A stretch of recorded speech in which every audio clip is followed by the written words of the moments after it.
want to start answering some questions, really. Yeah, absolutely.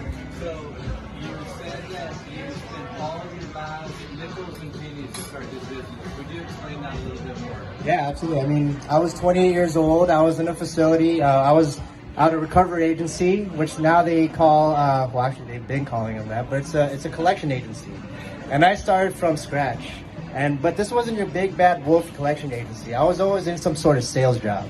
All right. When I was 18, I don't know if you guys remember this, but Singular Wireless. Who knows Singular Wireless? Hey, you guys are old. There you go. There you go. It was Pac Bell, Singular Wireless, and now it's AT&T for you youngins over there. Okay? But Singular Wireless, I used to work for them and sell cell phones. I was one of those guys in the mall who was just like, hey, what kind of phone is that? Come here.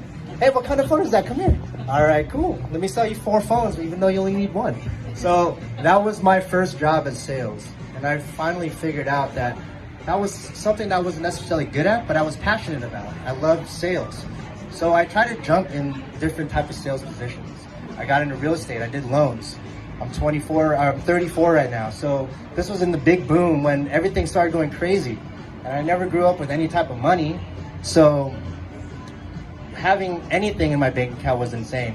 And I went straight to Verona to go ahead and spend it. So I go there. That's not the pennies I want to talk about.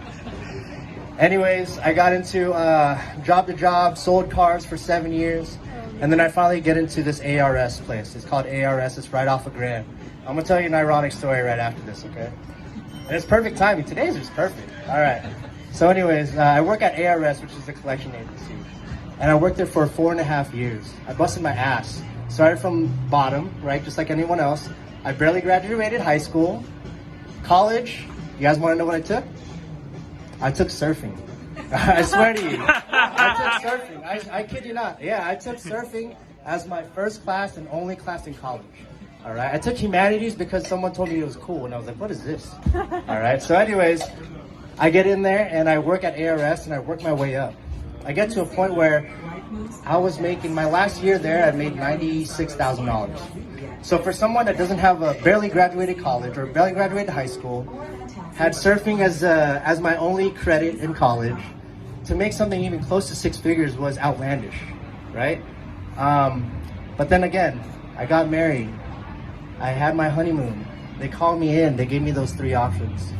And I just knew that was the moment that I could make something bigger of myself. It just felt right, you know? So I cashed out every penny that I had. 401k at 28 years old. So, I mean, I had maybe $10,000 in there. And how much do you think I got to take home? How much of that did you get to see? Maybe, almost. No, you guys are married or something, huh? 40. No, almost. 55. So you guys are pretty close. $5,500 is what I got to take. Okay.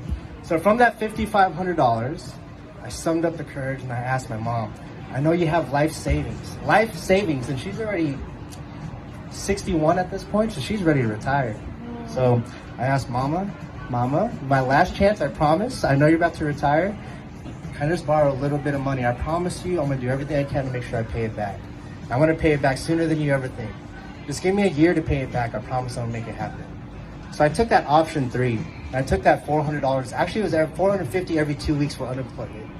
And when I opened up the shop, and you guys can actually look it up on YouTube, I have no idea what I was doing. I got this space and I knew I was limited on money. I had no idea how to use my credit, which thankfully I had decent of.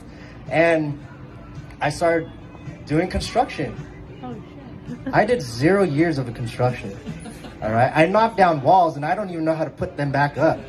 You know, so I had electrical all over the place, you know, but I knew that I had to make it happen because in November, actually December, I quit September. In December 2nd, that's when my hopefully this happens and hopefully this works turned into a must.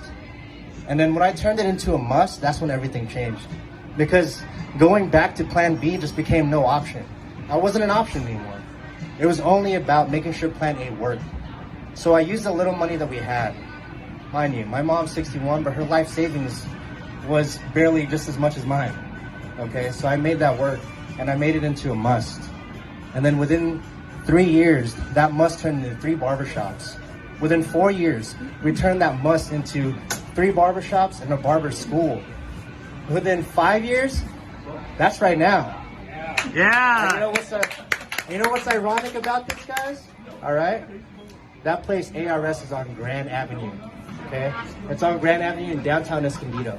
All right, my employee number is 102. All right, guys, my employee number is 102. I looked at a place today, 1,700 square feet, a beautiful spot on Grand Avenue. You know what the address is? 102 Grand Avenue. I'm literally across the way from ARS, the place that gave me the opportunity to quit. And I took it. So now I'm here. Now we're here. Now we're here. These guys are here because of all of this. Because I got option 3. So that was the biggest inspiration. Ooh, we got factory break. Oh man, we got supplies over here.